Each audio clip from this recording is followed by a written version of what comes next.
పవన్ కళ్యాణ్ పాలసీల గురించి విమర్శించడానికి కాపు సామాజిక వర్గానికి ఆయన ఏం లేదని చెప్పడం కోసం వైఎస్ఆర్ కాంగ్రెస్ పార్టీ వదిలిన అస్త్రం ఎవరంటే ముద్రగడ పద్మనాభం. అదే సందర్భంలో ఆయన అవినీతి, ఆయన వ్యక్తిత్వాన్ని కించపరిచేటటువంటి పనేమో పోతిని మహేష్కి అప్పచెప్పినట్టుంది.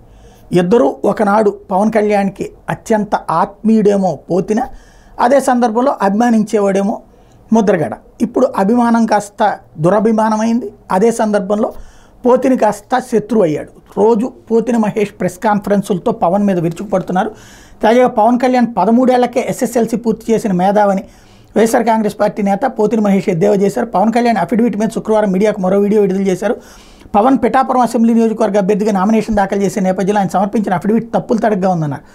ఆయన చెప్తున్న వివరాలకు వాస్తవాలు చాలా దూరంగా ఉన్నాయన్నారు. 1971లో జన్మించిన పవన్ 15 ఏళ్ల వయసు అంటే సుమారుగా 1986లో 10వ తరగతి పూర్తి చేసి ఉండాలని, కానీ ఆయన చెప్పే SSLC 13 ఏళ్లకే పూర్తి చేసినట్టుగా అఫిడవిట్లో పేర్కొన్నారని చెప్పారు. తల్లి నుంచి వచ్చిన ఆస్తుల విషయంలో చాలా అబద్ధాలు చెప్తున్నారని పేర్కొన్నారు. అద్దె అపార్ట్మెంట్లో ఉండే పవన్ 2014లో జనసేనను స్థాపించారన్నారు. అయితే ఆయన కొనుగోలు చేసిన ఆస్తులను 2018 నుంచి 2024 మధ్య మాత్రమేనని చెప్పారు. సినిమాలో అపజయం పాలైన సమయంలోనే ఆయన ఆస్తులు కొనుగోలు చేశారంటే అందులో మర్మం ఏంటో తెలపాలని పోతిని డిమాండ్ చేశారు.